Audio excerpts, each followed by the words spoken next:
So, you've got a warehouse full of stuff, right? Well, if your business holds any kind of stock, you absolutely have to know what it really costs you. Today, we're going to decode inventory costing and take a look at the powerful engine that runs it all inside Microsoft Dynamics 365 Business Central. It sounds like such a simple question, doesn't it? But you know the answer is almost never just the price you paid your supplier. You've got freight charges, you've got prices that go up and down. The true cost of any item is really a moving target. And getting this number right, that's everything when it comes to understanding your real profitability. At its core, inventory costing is basically the financial story of your products. It's the whole system that keeps tabs on every single cost tied to an item, all the way from the moment it hits your warehouse floor to the second it walks out the door. All right, let's follow a product on its journey, and we're going to start right at the beginning. Its arrival. This is where the whole story of its cost gets started, and it's where Business Central first puts a number on its value. So when you receive a product, the system logs an inventory increase at whatever it cost you to get it. Sounds simple enough, right? But here's the classic headache.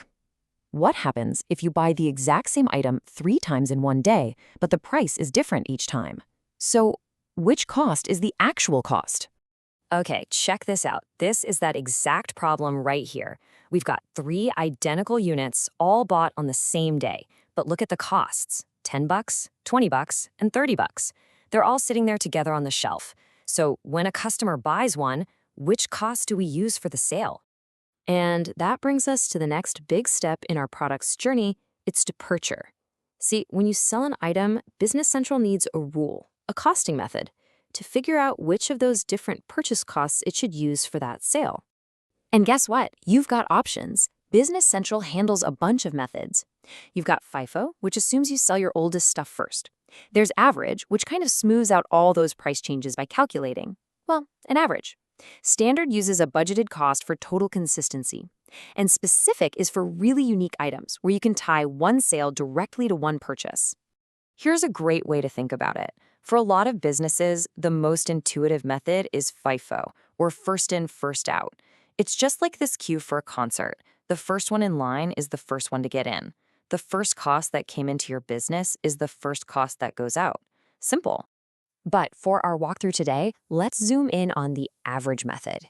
It's a really popular choice, mostly because it smooths out those price variations we saw earlier, and it can give you a much more stable picture of your profit margins over time.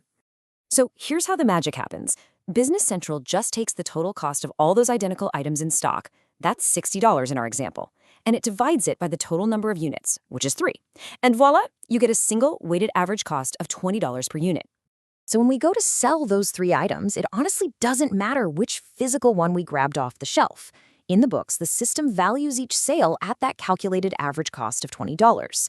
This gives you a really consistent and stable cost of goods sold for every single transaction. Now, in a perfect world, that cost journey would be a nice straight line. But we all know business is messy, right? Sometimes costs show up late, and that forces our numbers to take a little detour. And this is exactly where cost adjustments come into play. Okay, here's a situation I bet you've seen before.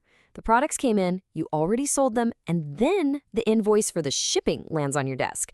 That shipping fee is a real part of the product's cost, so how in the world do you apply it to a sale that's already in the past? The answer is Business Central's cost adjustment process.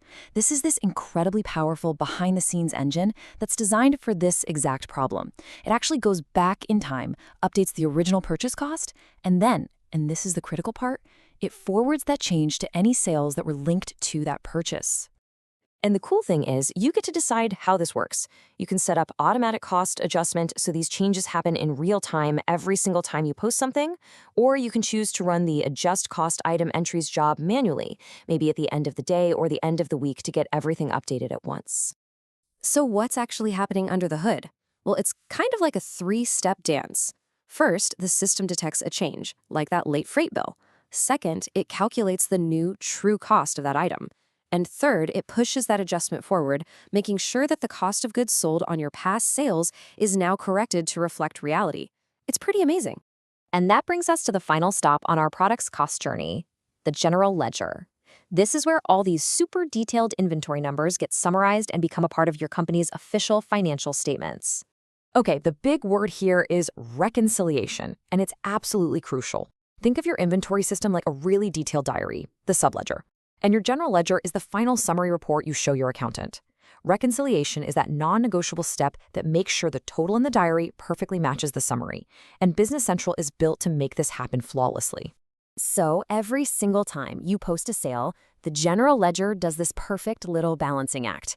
The value of your inventory on the balance sheet goes down, and your cost of goods sold on the income statement goes up by the exact same amount. This is what keeps your key financial reports perfectly in sync at all times. And the process that makes all this magic happen is called post-inventory cost to GL. Just like with the cost adjustments, you can have this run automatically, or you can run it as a batch job. It is the final official handshake between your warehouse operations and your finance team, making sure everyone is working from the exact same set of accurate numbers. So look, we've seen how Business Central is absolutely meticulous at tracking the journey of a cost, down to the penny. But this leaves us with one last big question for you. The system gives you the tools, it gives you the data, but the costing method you choose, whether it's FIFO or average or standard, that's a strategic business decision. Is the strategy you've chosen telling the right story about your business profitability? That's the question really worth thinking about.